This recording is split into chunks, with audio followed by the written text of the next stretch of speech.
My name is Mr. Anderson, and I am the voice of Written Sins. And today we're going to take a few minutes to describe all the new things and new procedures that we're implementing on writtensins.com. Starting right away, you'll notice that our actual user menu is shrunk and changed. We did this in an effort to make the user experience far more enhanced and also, I guess, convenient. I felt like there were too many menu options and I didn't like it. We were suggested to try it, and we did. For 6 months, we left that very big 4-line menu. It just did not ever seem to draw any other hits, and I can track that kind of stuff. And I could see that the menu really wasn't drawing attention. And I think it was because it was a cloud of words. Now, I personally use the search option more than I use anything else. There's also a category archive down here, which you can easily see different categories that we've created. But the main menu is also important. So what we've done with the main menu is we've made it a lot easier to use, and we've combined things. Like, perfect example, the info now has tons of info about our site. I thought that was very important. Sinsful Store is the place you can get merch for Written Sins and some other stuff. We left it in the menu for now. That might be replaced if we have a different idea, because it does show up here in the info section. The awards and projects, this is where we'll be showcasing our awards. While I did like the awards on the main menu, it also wasn't getting a lot of hits. So it's one of those things where if viewership is down, we're going to put it down there. Creator cards is definitely a project we're working on. So any mutual project of Written Sins will now go in awards and projects. I keep thinking that's spelt wrong. Damn dyslexia. If anyone notices project spelt wrong, let me know, because it's driving me crazy. The 7 Deadly Questions has just gotten the slash with interviews. So you'd see Spoken Sins. So any 7 Deadly Questions or interviews will easily be found by going here. So we tag it. This is the category system we implemented a year ago that has really worked well, because what happens is at the bottom of all these, and we're going to get to what this bigger thread is in a second. So excuse the fast scroll. But you'll notice at the bottom of this, all these, that's because of our category system. Because the category system is locked in, it winds up giving you related things, the most recent ones in the back, in the bottom. And believe it or not, that has been giving us some good hits. So, and viewership. Because it's not about the hits, but it's about promoting the message. And promoting the message helps when people are actually looking at the message.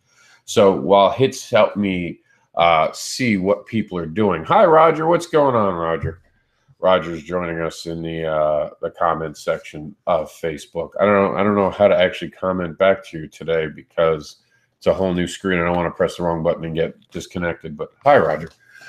So all right, so the 7 Deadly Questions is going to be this, and we can play around and make the menus have a little bit more. But for now, that is it. Creator Alley, that's our digital online Comic-Con, which is funny because we recently changed our moniker to We Are the International Digital Comic-Con. The reason we did that is because it's not only true. If you think about it, we do everything a Comic-Con does but charge you admission.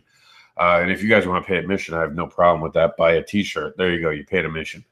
But we are an international site, which goes to every different country. So it was very convenient to use that as our tagline or the elevator pitch. So when I go to a show, when people ask me, what is Written Sins, I used to, explain very in depth, and I still do if someone asks me, but sometimes you have the attention span of a person for about 5 to 10 seconds because they're trying to get somewhere, or they're in the middle of something, because people are generally kind of busy. They're trying to get to an autograph or find a table or do something. There's a sense of urgency at Comic-Cons.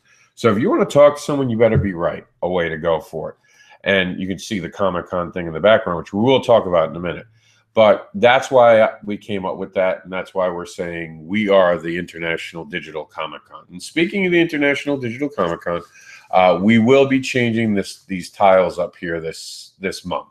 That's on my this month to-do list. So we are going to be changing these tiles. So we'll be having an open submission for someone to give us a comic book. Now, if you already gave a comic book and you were part of this, that does not disqualify you. We have 3 tiles that we can make. It's 2, 4, 6, 7. So it was 21. We can put up to, I think, 4 or 5 of them. So I don't mind adding. I just figured I'd give people an opportunity to have their comic books be on the top of this. I just thought it was a nice thing to do. So we're going to be redoing that this month. So that was the Creators Alley, and that's why with the Creators Alley, we're going to be going more doing with the featured creators. We're going to be adding people as we go this year. And every time someone becomes a featured creator, they will get their own category. So their category is almost like a profile of all the different stuff we've covered. You could do the same thing through a search, but the cool thing about the category is I don't with a category. I only use the category tag once, generally speaking, unless I duplicate a post. And when I duplicate a post, it does sometimes, duplicate that. But needless to say, it shows all the stuff that we covered for the person. But if we run ads for them, I do try to remove that tag as I see it so they don't constantly get tagged in it. And I'll duplicate it and deal with it later. So that's Creator Alley. We're going to be doing more with this month. And also we're going to be working on our project creator cards this month. So you're going to hear more about that. Cool thing we added today was the affiliates program. Our affiliates, as of right now, are the Autism Awareness R4AU. That's, I said Autism Awareness, I hope. I just had a mental fart. Autism Awareness is an awesome program. They have that R2D2 unit, which you all help bring to life. We're happy to have them as an affiliate. And what makes them affiliates, just to be clear, is just the fact that we've dealt with these groups. We've dealt with the people behind them, and we're nothing but supportive 100% over these projects, and we want to be part of it, and we constantly want to be it, and we really wanted to showcase them. Affiliates is going to be something special. It's not going to be something that we're going to necessarily open up to the general public. However, we will be listening if someone wants to be an affiliate and why they think they should be an affiliate of this site. And if they can show us a value that they do for the community around them, we're not against adding anyone. But for now, the affiliates have been hand chosen. Kids of Creators is going to be the subdivision of Sinsful Comics that deals with Jax D. Anderson. But it's also going to be the group that's the subdivision that's going to bring together that third issue of Jax D. Anderson's continuing story, which is that jumbo coloring book. It's the jumbo coloring comic book. That's going to have different stories from different creators. We start work on that this month. So Kids of Creators is going to be there. The ultimate goal of Kids Creators 2 is I hope to not only build awareness for children and their imagination, but I would love to hope to one day be able to have the project become affordable and profitable to the point where I could begin to donate some proceeds to possibly good programs that are trying to bring creativity. That's a long-term goal of mine, is to give back to to children somehow and help them be creative. So that is something that's on my radar. Opinion Stage, those has teamed up with us this year, and they're the reason we can do this cool Highway Comic-Con thing that I'm going to show you in a minute. So they're definitely an affiliate of us. They give us a very good price on the program we're using. I won't disclose it. I was very happy, and they worked with us because obviously we're a free site, and being a free site, we don't make a lot of revenue. To date, I think we've made all of $20 in selling one T-shirt for Written Sins, but every little helps. So if you guys want to buy a T-shirt, that's why we have the store. That T-shirt helps run Written Sins. Written Sins costs are anywhere between $300 and $500 a year for those who don't know. So it's not cheap to run this site because we have to keep it at a higher speed. We have to implement different things to bring you the best we can. So the Veterans Wife program, anyone who's watched Kickstarter Talk has seen me talk about them month in and month out, and it's not going to go away, including we're doubling down. And I have said that from now on, those who saw on social media watched me try to get rid of 2 tickets, and I threw them away, literally threw away 2 tickets to Raleigh Comic-Con because some reason no one wanted it. Every so often, I get myself in a pickle where someone will give me a ticket to a show, but I'm already doing press, or I have a table, or I have bought a ticket not knowing if I'll get a table. Just to be safe, I'll buy a ticket to make sure I'm getting in, and then I don't need the ticket. So I always just give them away. It's never been something about profit for me. I've never wanted it to it, but it's the biggest pain in the ass to try to give someone something. It's easier to sell someone something, because the minute you say free, I think a lot of times people are like, well, do I want it? And I think it's the wrong people, because I think the right people have already bought it or don't want to be involved in it, not realizing that it's just a free ticket. And unfortunately, a lot of my friends, because I usually go to my friends first, have either already gotten a ticket, because I won't find out I won't need a ticket until like a month or two from the show. And in the Raleigh case, or not Raleigh, I'm sorry, this was Florida SuperCon. In Raleigh, I was able to give it away. It was Florida SuperCon. I wasn't able to give it away. 2 tickets, not able to give away. That sucks, man. I wouldn't have minded taking the hit for $100. I minded when I threw a ticket out. 2 of them, in fact. It really upset me. So the reason I bring this up and I'm venting about it is because from now on, any extra tickets I have, any extra tickets I know anyone has, I'm going to encourage them, and I'm going to be giving them to the Veterans Wife program, including the potential ticket I have extra for New York Comic Con. And that is very, very cool that I'm going to be able to do that. And I'm excited to do it because I bought the tickets in mind with my wife coming, and it doesn't look like she's coming because we didn't get the table. The extra ticket wasn't for my wife. It was for someone to help us watch Jax. So we don't need it currently. So it looks like it's going to go the way of bye-bye.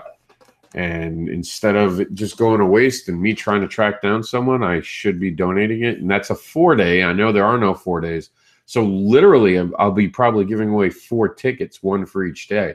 Then they can handle it any way they want. So I'm definitely double down. And of course, Sinsville Comics is, for those who don't know, Sinsville Comics LLC is my wife's company. Short story, she made it because of the trouble she had getting fetish babies printed. She wanted to make a comic book company that allowed topics to be talked about and without fear, and having someone to help them and guide them, because she was really upset about how closed-minded the world seemed about our project. So she made Sinsville Comics. Now, the ultimate goal is to bring other people on. We've talked to some other people. For now, the main title in Sinsville Comics is Fetish Babies. However, And They Call Us Monsters will be carried under that. And I have signed a deal with them, with my wife's company, to let her have first pick at all my titles. The agreement we have is none of your business, just like all business agreements usually aren't.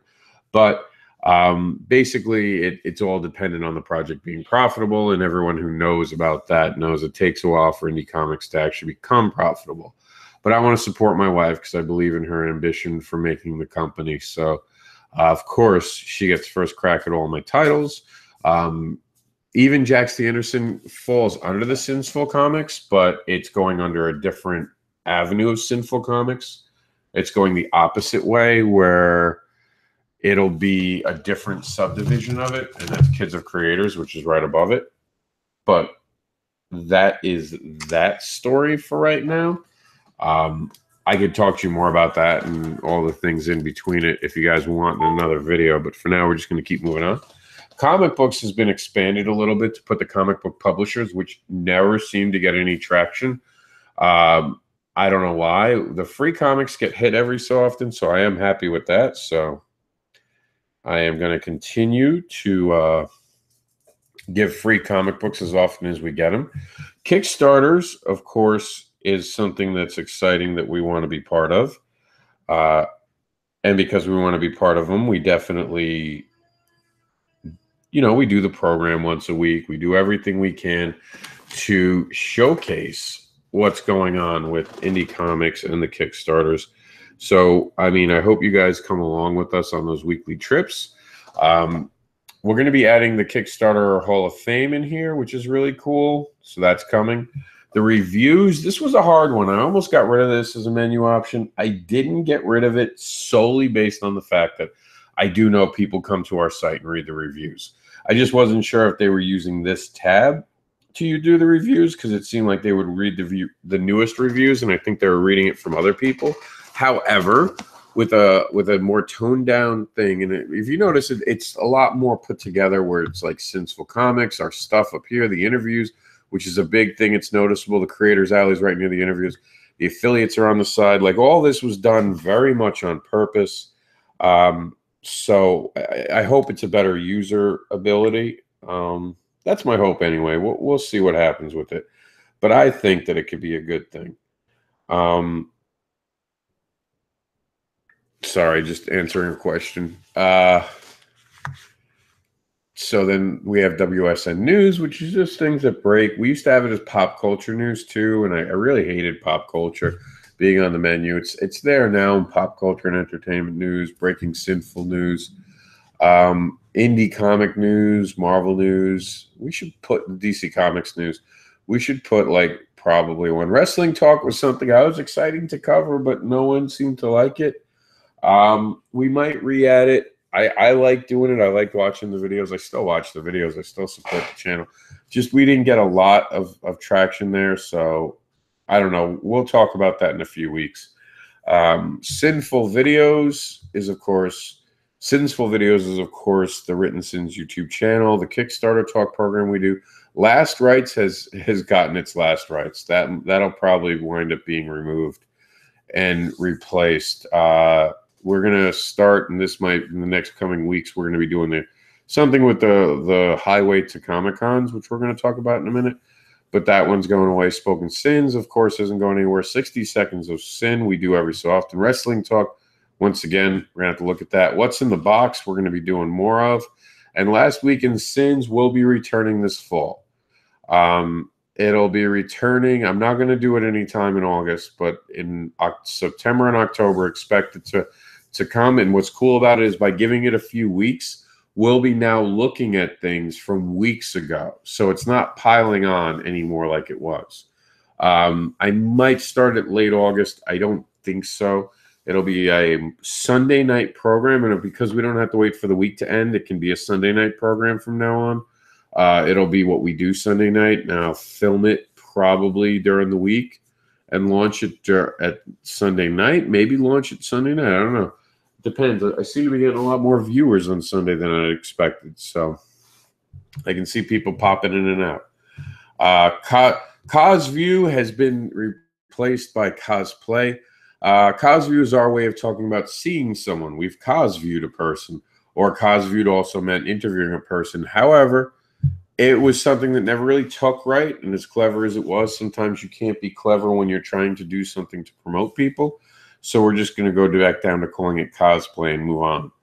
And then Comic-Con Highway, the major update for all this. Now, everything's gotten smoother. I've done some tuning in the background, but I've also really rehauled what we used to call the Comic-Con Highway. The Comic-Con Roadmap.